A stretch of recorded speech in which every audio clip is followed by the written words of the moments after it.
আসসালামু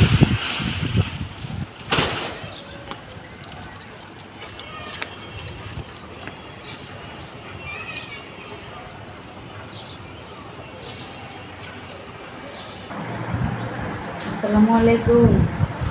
আমার নিজের গাছের সজনে ছাদে লাগাইছি গাছ, নতুন গাছ, এবারই প্রথম সজনে ধরেছে। অত্যন্ত পুষ্টিকর এই সজনে, আমরা তো চাষ করে খেতেই পারি, বাজার থেকে কিনে আনতে হয় না। এর মধ্যে আমি দেখেছি যে কলার চেয়েও বেশি পরিমাণে পটাশিয়াম আছে, দুধের চেয়েও বেশি ক্যালসিয়াম আছে, আর অত্যন্ত প্রোটিনে ভরপুর।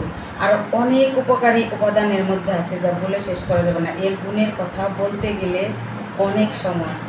এই সজনে গাছের যে পাতা সেটাও অত্যন্ত পুষ্টিকর, এবং এই সজনেও, আর এটা খেতে অনেক সুস্বাদু। মাছ দিয়ে রান্না করে খাওয়া যায়, এছাড়া ডালের সাথে, নিরামিষের সাথে, যেভাবে খুশি সেভাবেই খাওয়া যায়। বাচ্চারাও খেতে খুব পছন্দ করে এবং মুখের রুচিও বাড়ায়।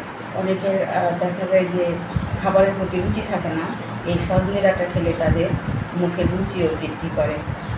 গ্রামে গিয়ে আমি যখন দেখি যে কারো বাড়িতে সজনে গাছ নাই, আমার খুব কষ্ট হয়। আসলে গ্রামে কিন্তু প্রত্যেকটা বাড়িতে একটা করে সজনে গাছ, এত উপকারী একটা গাছ লাগিয়ে রাখা যায়। তো বাড়ির যে কোনো একটা আঙিনায় আশেপাশে লাগিয়ে রাখা যায়।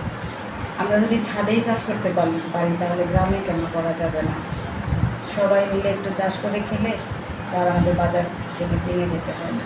ধন্যবাদ সবাইকে।